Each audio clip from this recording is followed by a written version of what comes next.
Hello, BookTube. I watched a video from Michael K. Vaughan, my partner in crime for Epic Comic Book Wednesdays. He posted a video today that was all about, if you look just at the thumbnail and the title, you would know that it's all about his insane 500 book challenge. He has decided that he's going to read 500 books that he owns before he buys any more books. And he's a very busy guy. He has a very time-consuming job and a significant other. And Roger Hotep, his unholy companion. That's a lot of demands on your time. So realistically, he's never put it this way, I don't think, but realistically that means he's never going to buy another book. It's going to take him the rest of his life to read 500 books that he already owns. But he did, from the beginning, weave in exceptions. And one of those exceptions was comic books in any format. If it's a comic book, it doesn't count. I can still acquire those. And maybe some of his viewers were thinking he meant, the $5 floppy paperback comics that come out every Wednesday that no one cares about. But really, in his case, as you know, if you've watched his channel, it comes down to reprint volumes that can be quite big and quite pricey, and that are very numerous. They are very, very numerous. Weekly comic books don't sell at all. They don't sell at all. The editors and creators of those weekly comic books have spent the last, 9 years industriously working to alienate their core readership. And saying that's what they were doing, and also saying why, because they hate that core readership. Well, that core readership got the message, and they're now gone. They've moved on to manga. So nobody buys these things anymore. The only reason that those editors and creators felt like they were confident enough to tell their core audience to take a hike was because they thought they had a phantom audience waiting. And they don't. They don't. That phantom audience does not exist.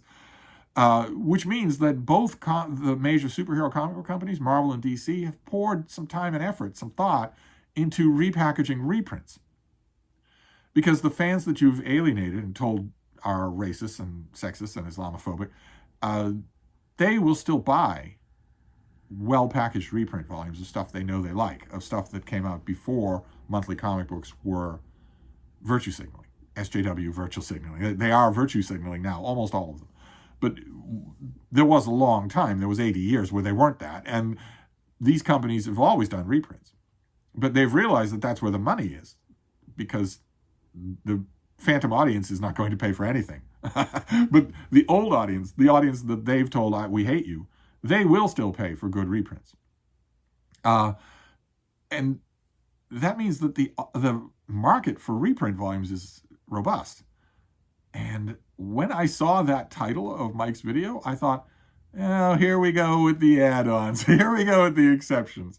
He's going to add more exceptions to his 500 book challenge. But no, he did the opposite. He straightened up one of his exceptions, which is hardcover and paperback bound comic books. I don't know if he noticed how much room they take up and that they kind of defeat the purpose and that he already has more bound paper and hardcover comic books than he can read in a lifetime, or if this is a bit of a psychic spasm from getting that monster-sized Hellboy that's 1,500 pages long and weighs 10 pounds. If I got something like that, I would jettison everything that I own, even Frida. Maybe it's the result of that, maybe. But one way or the other, whatever the reason is, he decided that he's going to start to clamp down on that and went through, in his video, I'll leave a link to his video, he went through some items that definitely are going to survive that purge. Some comic book items that he definitely wants. So the comic book exception does still exist. He's just narrowing it. And he went through some of those, and that got me thinking about what comic books and collected editions are coming down the line. I thought I'd go through those because comic book videos are always so warmly embraced on this channel. I thought we'd go through a list of them, starting with the greatest superheroes of them all, DC. This is the world's greatest superheroes. This is the Justice League, and it's by Alex Ross, and this is a big hardcover edition of, it doesn't really have a name. It's just World's Greatest Heroes. This collection has been out already. DC has already done it, but this is a big ornate hardcover. Maybe in a slipcase, I don't quite remember. But it's fantastic. Absolutely fantastic. It's a huge standalone story of Superman, a huge standalone story of Batman, a huge standalone story of Captain Marvel, the real Captain Marvel, and a huge standalone story of Wonder Woman. And then a big, sprawling adventure of all of them together in the Justice League with a whole bunch of other characters. And it's fantastic. Just fantastic. It is just wonderful. I don't think... A lot of things on this list are things I don't think I will get. I don't think I want them myself. This is probably one of them. I have the paperback of this. I don't think I would very much want a big hardcover, but it's tempting. It's very tempting. I've read that paperback many, many times. It's tempting to have a hardcover that might be more durable. Then, oh my, a gigantic temptation in both senses of the word. This is I think it's called the Opus edition of Astro City. It's going to be a gigantic hardcover covering 9 years of Kurt Busiek and Kurt Anderson as doing Astro City, which is their superhero homage to great superheroes from Fawcett and Marvel and DC and Timely and whatnot. So none of those characters are in here. Instead, homage character versions of them are. Like, for instance, this guy here is the Samaritan. He is the Superman version in this story. But all of the homages in all of these stories are intriguingly different from their templates, from their original templates. And Astro City is incredibly good. I don't know quite how to describe it if you have never tried it, but it's incredibly good. It is not meant to poke fun at those grand old traditions at all. Instead, it's meant to honor them with really good contemporary storytelling updates and twists. Just wonderful. This actually does tempt me. I won't actually end up doing it because it's just too big. I know what these volumes are like. They're too big to comfortably use, even if I'm happy to see it. I'm very happy to see the existence of this thing. It's going to have, there are some stories and some moments in the whole 9 years of Astro City that I love, that I absolutely love. And probably there's a lot of stuff in here that I haven't seen. But I don't think, I could never use this volume. I applaud its existence in the world, but I could never use it. I know this already from Conan, those big Conan hardcovers. They're impossible to use. You can't read them comfortably anywhere. Paperback reprints are much better.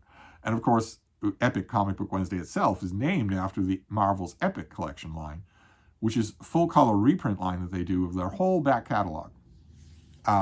Those volumes are like $40 a piece. You get a lot in those volumes for that $40. Michael K. Vaughan has the biggest collection of Epic collections that I think anybody online has. And there are a bunch of Epic collections coming this year. One of them that's coming out will not tempt me at all.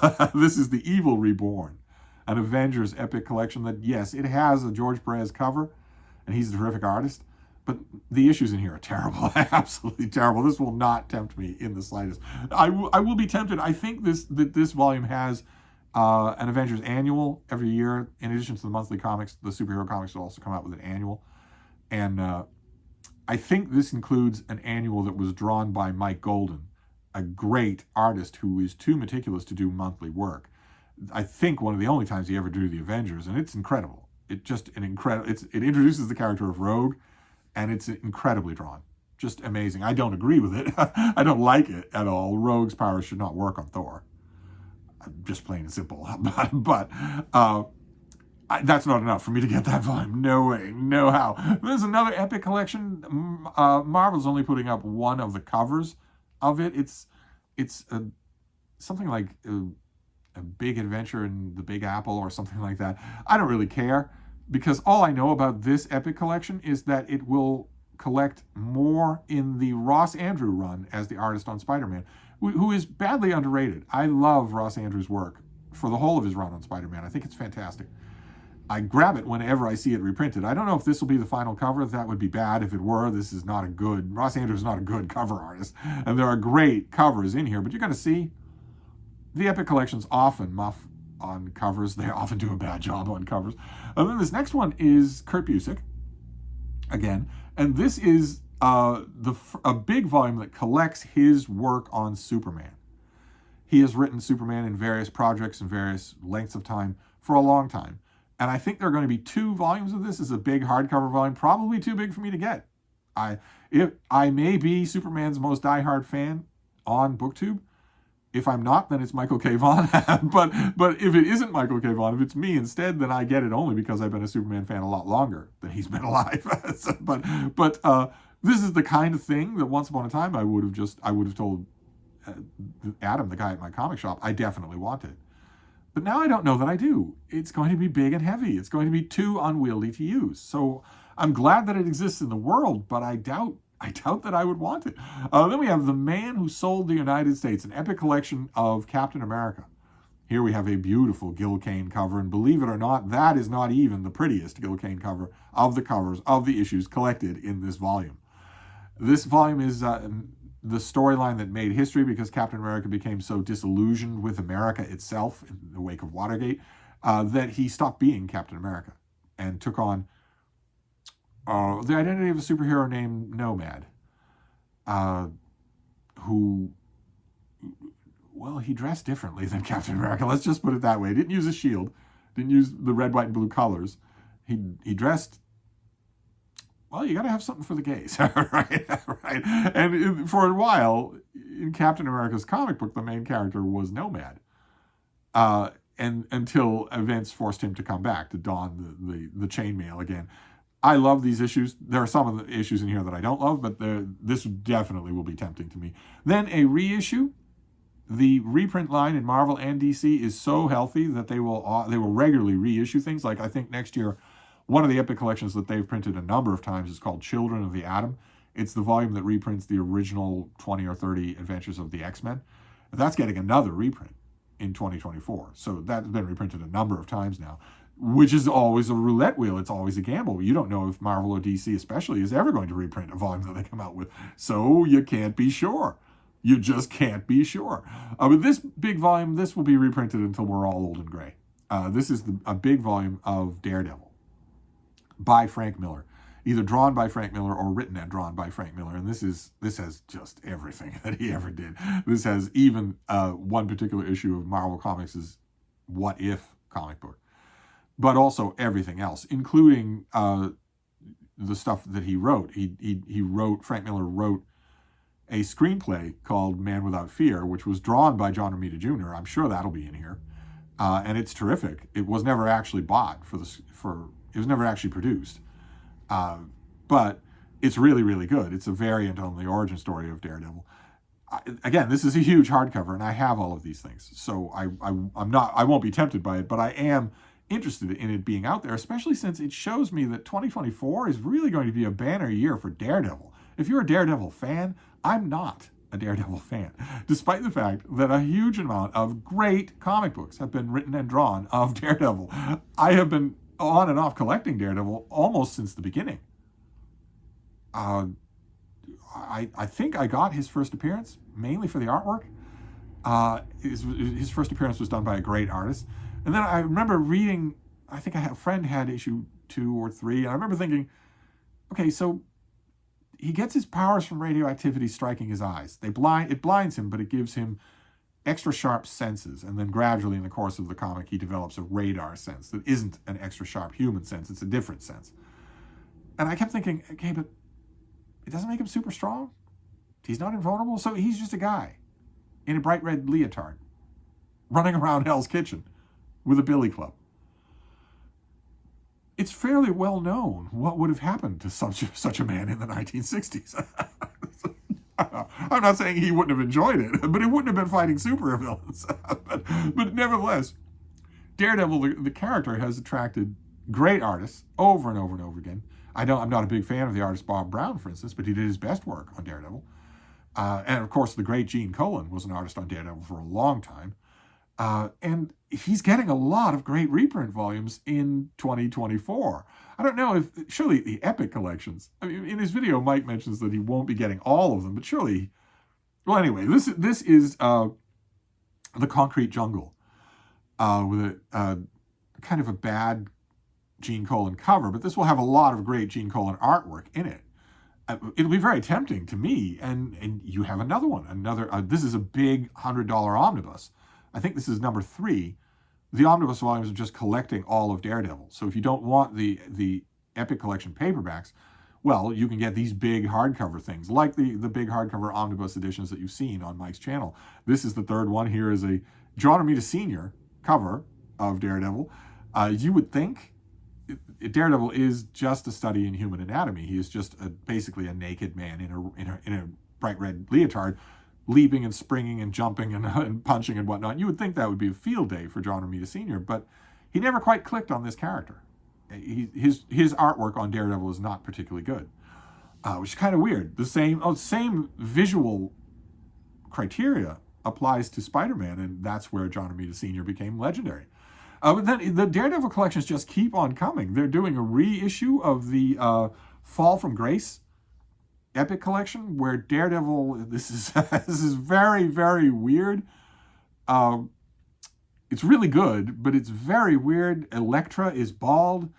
Daredevil swaps out his red leotard for an armored suit made out of seaweed, I think. Something like that. The writing is terrific. The artwork is terrific, but weird. It's sort of self-contained. The black armored Daredevil really didn't have much in the way of a dedicated fan base. I loved Fall from Grace, but I already have it. I have the original paperback from eons ago, and I don't revisit it often enough to think about a new Epic collection, but there's even more. There's another Epic collection, A Woman Called Widow,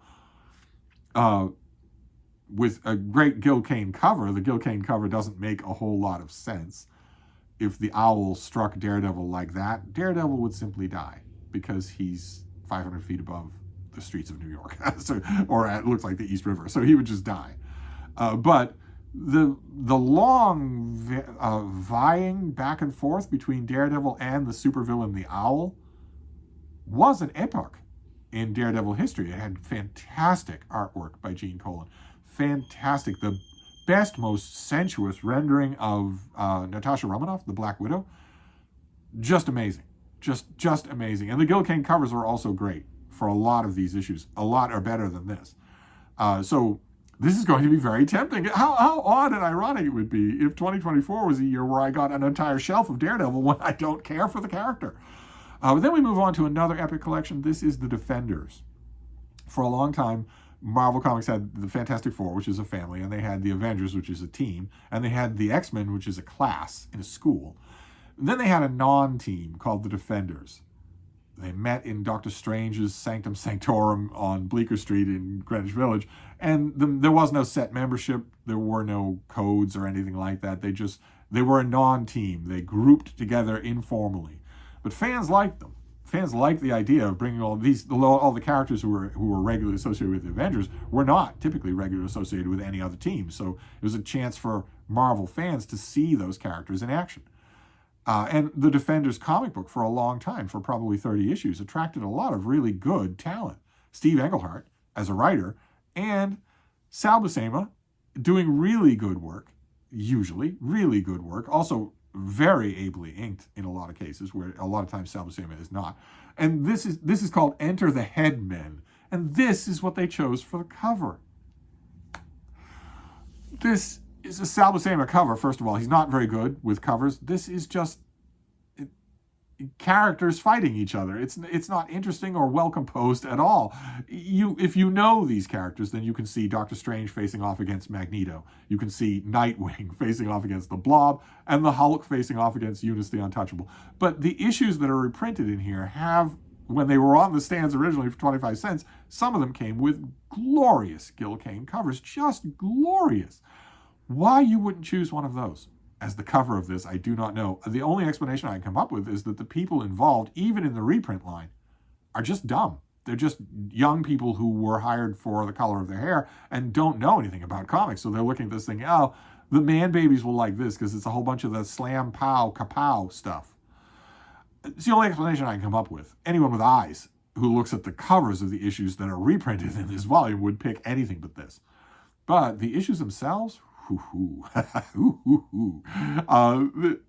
a storyline that starts off with the Wrecking Crew, of a team of villains that this weird nascent team of Defenders fight. That is terrific, and then there are other stories, and they're okay. They go from okay to not. Englehart could definitely turn in a goose egg from time to time. Then he thought up a multi-issue, very ambitious and very relevant race-related story, where the supervillain group called the Sons of the Serpent are trying to promulgate a racist agenda in America against black people. and they seem very well funded. And the defenders, of course, are fighting against them because they want to burn crosses in Times Square. There's, I don't want to spoil a fun video, but there is a page that Englehart writes. I think it's him writing it. That is just the Sons of the Serpent. They commandeer the TV stations, and one of their members gives a speech. And the way Buscema draws it is just a TV screen with the Sons of the Serpent leader, and then the whole bottom of the page is the text of the speech for that one page. And anyone living in 21st century America, anyone living in 2023 America will read that speech with just a clammy shiver of horror on their skin. There's no way that you can avoid seeing that speech in the present day. No way that you can avoid it. And associating with one political party. Uncanny that it happened 50 years ago, that it was written 50 years ago. It's just uncanny. But that storyline, oh my God, is it good? Oh my God. The core defenders are captured by the Sons of the Serpent, even the Hulk, which requires Doctor Strange's assistant, Klieg, to use her own mystical powers to come up with replacements, to find other heroes.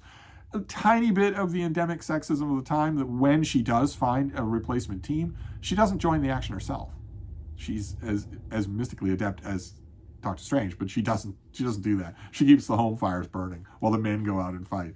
But still, it's fantastic. And it's in this volume, along with a couple of pretty good annuals. Okay, then we have Valiant is starting to get on the reprint game as well. They should. Living on a lot of great stuff. And they are doing a big volume. This is the first volume. It's the only one you'll need, believe me, unless it's very short. This will cover all the good stuff. This is their character, the Eternal Warrior. There's a cover by Barry Windsor Smith, who does some of the artwork in here. The idea being, in this storyline, is that there are 3 immortal brothers. They're very different in temperament, and they just live through eternity and have all sorts of adventures. They don't particularly like each other. And this guy, Gilad, is one of those eternal brothers. And we're going to get to another one. He's just, he fights for the right all the time, and he can't die. And he doesn't have much. They don't have much in the way of superpowers. They're stronger than normal humans, but not by much. He's not stronger by much. And he's got, 10,000 years of military experience. These are pretty good. These issues are pretty good. But the main character is a stick in the mud. Especially when you read another reissue by Valiant. They're also bringing out a big paperback of Archer and Armstrong. And the big fat guy that looks like a hobo who's holding a car over his head is one of Gilad's brothers, Aram. It's one of his brothers. Only he's not like his brother at all. He's a louse. He's a drunkard. he's out of shape. He's unshaven. He's hilarious. And he befriends a young, psychologically abused Buddhist master of unarmed combat. They have all sorts of adventures. I have loved Archer and Armstrong since issue number 1. And here, the artwork is done by Barry Windsor Smith, and it's amazing all throughout, but these issues are so good. They are so good. They are touching and funny and violent and beautiful. I have a hardcover. Valiant did a hardcover of Archer and Armstrong a few years ago. But a paperback, especially if it includes a lot of other stuff, would be really tempting. That would be really tempting. I'm hoping that this volume is everything. Because if it's everything, it will include a later issue drawn sumptuously by Barry Windsor Smith that retells the 3 Musketeers with all 3 brothers involved. That would be wonderful if that was included. I only have that as a floppy issue. Then this next one, bit of a mystery. I'm going to have to see it to know what it is. If you watch Michael K. Vaughan's channel, you will know that he has not much to say about DC Comics reprint initiative. They don't do as good a job as Marvel does. I think they might be learning that. The numbers alone, the sales numbers alone will tell them that. Their current issues, other than Batman, do not sell. No one buys them. No one wants Superman's purple-haired teenage gay son. Very, very, very, very gay son. No one wants any kind of virtue signaling. They don't want to know how many of the extended Bat family are identifying as asexual. They don't want to know that. The minute you expose fans to that sort of thing, they'll walk away. They don't want you preaching to them, and they don't want you judging them. And that doesn't happen in the reprints. So surely the numbers people at DC are realizing that that's true. that might explain this and one other thing on our list. This is Nightwing. This is something called a compendium. It's called a compendium of the first so many issues of Nightwing, with great artwork by Scott McDaniel. This is Dick Grayson. This is Robin, only all grown up. And he moves to a city that was invented for this storyline called Bloodhaven, and becomes its costume guardian. There aren't any other costume guardians there, and there's tons of crime to go around. And Scott McDaniel's artwork showing you the adventures of Nightwing in Bloodhaven is incredible. It's incredibly good. And there's a huge amount of it in this thing, but this is listed, if I remember correctly, this was listed as a $50 paperback that's 1,000 pages long. The normal DC paperbacks are $40 and 50 pages long. So what is a compendium volume? This is not the only one that we're going to see. I have one reprint volume of Nightwing, but I'd be very interested in seeing what this looks like. And this next one, it's a predictable thing. I don't think I will get it, even though it's another Superman title. And you would think, I'm kind of a Superman completist, you'd think I'd get it. This is a big hardcover volume of the collected drawings of Superman by the artist George Perez, who we've already seen with that Avengers volume. And you would think this would be natural for me, but oddly enough, George Perez has drawn everything. He drew everything in a comics career that just recently ended.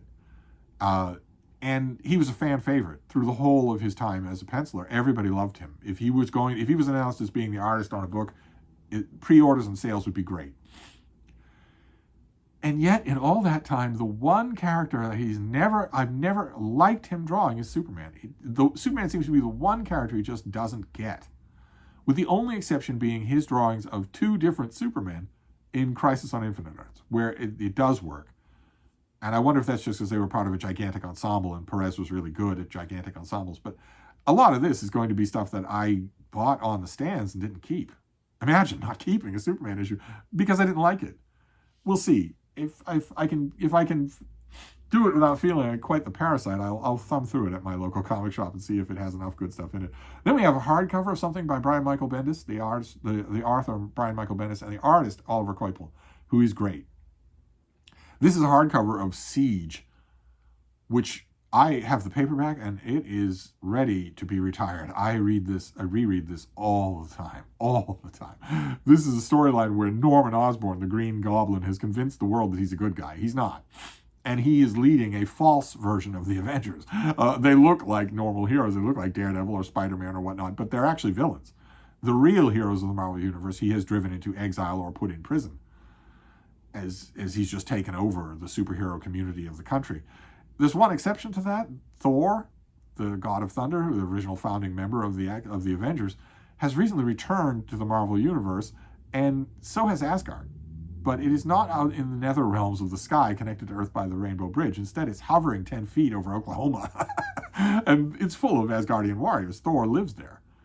And Norman Osborn doesn't like that. It's way too big an X factor for him. Eventually, he decides that his team of Avengers has to take out Asgard. And that's what this is. The climax of this story is his Avengers, led by the Sentry, a retconned character who is basically Superman. He's basically powerful enough to take on Asgardian gods. A lot happens in this storyline. This is the end of Norman Osborn's reign, as you know. It exposes him. And it's the end of a lot of other things, too, including a couple of characters who die rather noticeably gory deaths in this storyline. I love it. Absolutely love it. The idea of having a hardcover is pretty tempting. I might go in for that. And then we have something that you actually saw on Mike's channel, which is DC is once again promising to start reprinting big hardcover omnibuses of the Silver Age of their great characters, the Silver Age Superman Volume 1. I'm no more sanguine than Mike is that this will actually happen. If DC had their act together with comic book reprints, this would have happened a long time ago. We're on Volume 6, I think, of Wonder Woman, but no Superman. I would love it. I would love to see it, that it was out there. I have these issues digitally, and I don't think I want them in a big hardcover. And this next big hardcover, I know I don't want. It's another reissue. But I know I don't want it because I had it for years. The first issue I had for years and years, and it was too unwieldy for me to use. If you go back into earlier videos of mine, you'll see it on a shelf in the background. And that's this. the Walt Simonson Thor run. This will be 1,000 pages long. It'll weigh 10 pounds. Marvel printed this once upon a time, 10 years ago. Now they're doing it again. This is a cause for celebration. For those of you who don't know what I'm talking about, Thor, the character, has had many runs in Marvel's history, and the time when Walt Simonson was doing the writing and the drawing on Thor is recognized as one of the greatest runs in the character's history. It is amazingly good. The issues in here are amazingly good, but I want an epic collection of this in paperback. If I want anything physical at all, I certainly don't want this. But it is coming out. And then there's another compendium. This is the Tim Drake Robin, another of these compendium volumes. It's $50, it's paperback, but it's 1,000 pages. What is that? I don't know what that's going to be. I should ask at my local comic shop and see if they know what this is. Or maybe some of the YouTube comic book channels already know what these things are. Maybe they have an advanced copy. I don't have any ins with DC or Marvel, so I don't get advanced copies of any of this stuff. I have to buy it with money, like a common bridge troll. But this is the Tim Drake Robin, the best Robin. And this is, I think, he had 2 miniseries and then a long series of his own. This is 1,000 pages long. It must include everything that he's ever been in. That featured a lot of artwork by Tom Grummett, who's quite good. I really like him. When he likes what he's doing, his stuff is great. He also did the Clone Superboy, a run on the Clone Superboy that was also really good, that I don't think has ever been completely collected. But this, I will definitely, I don't have any of these Robin issues, so I'd be very tempted. Of course, some things coming out won't tempt me. This epic collection is called Kill or Be Killed, and it's the Hulk drawn by Herb Trimpe. And if you look at maybe 2, maybe 3 pages of the Hulk drawn by Herb Trimpe, you'll hope that the answer turns out to be killed.